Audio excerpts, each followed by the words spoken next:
તે તારીખે મોડી રાતે બનાવ બન્યો હતો અને તે બનાવમાં એક વ્યક્તિનું મૃત્યુ થયું હતું.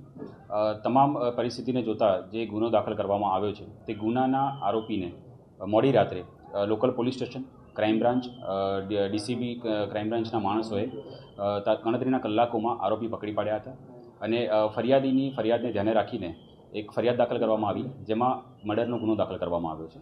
અત્યારે જે ફરિયાદી છે તેમની રજૂઆત હતી અને જે નામ એમણે આપ્યા છે કે ત્યાં જે ઘટના બની હતી, ઘટનામાં જે ઝપાઝપી થઈ હતી અને જે મારામારી થઈ હતી તેમાં ઘણા માણસો ઇન્વોલ્વ હતા તેવું એમનું કહેવું છે.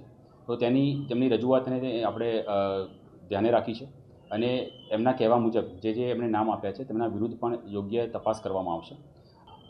યાદવ પરિવારનો ખોફ રહેલો છે એ વ્યક્તિ એવું કહેવું અત્યારે વગર પુરાવા વગર કંઈ કહી શકાય નહીં, પરંતુ આ જે બનાવ એક બન્યો છે તે બનાવ અનુસંધાને યોગ્ય પોલીસ ઇન્સ્પેક્ટર દ્વારા તપાસ કરવામાં આવી રહી છે અને સીસીટીવીના આધાર પર, આજુબાજુના નિવેદનો, જે રહીશો છે તેમના નિવેદનોના આધાર પર અને જે નજરે જોના સાક્ષીઓના આધારે યોગ્ય કાર્યવાહી કરવામાં આવશે. અને હજુ કાર્યવાહી ચાલી રહી છે. હજુ જસ્ટ તપાસનો એક જ દિવસ થયો છે અને એક દિવસમાં જે 3 આરોપી મળ્યા તો 3 આરોપીની ધરપકડ કરવામાં આવી છે.